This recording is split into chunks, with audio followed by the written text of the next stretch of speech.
Skills, the beat mechanic. Yo Wilson vauya varidzi vemutambo Triple Ice Mr. Tenda zvangu peuni chiri mumoyo chiri muninga chero mukati ndimuse handidi naye nerudo rwakanoita ndidade mumoyo akanyura harisi dambe akaba moyo ndiye mbavha yandoda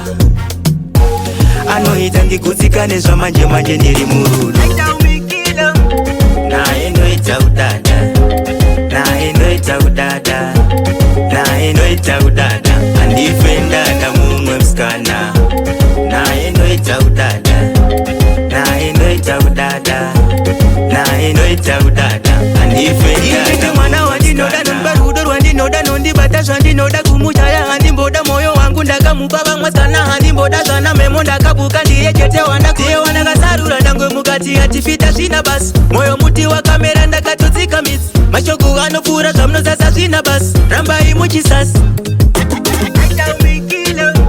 naye ndoita kudada naye ndoita kudada naye ndoita kudada handife ndada mumwe musikana naye ndoita kudada naye ndoita kudada naye ndoita kudada handife ndada rudo rwakasungwa kuti ndiise bauti haruna basa nekurumwa kana souti mukaka zvabaka kunge magetsi auya ari pamoyo kunge tsinga dziya maziya akaba moyo ndiye mbavha yandoda anoita ndigutsikane zvamanje manje ndiri murudo naye ndoita kudada naye ndoita kudada naye ndoita kudada handife ndada mumwe musikana naye ndoita kudada naye ndoita kudada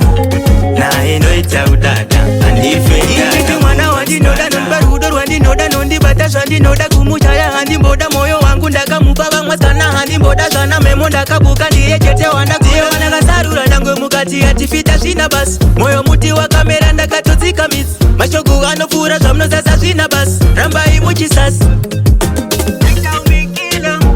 naye ndoita kudada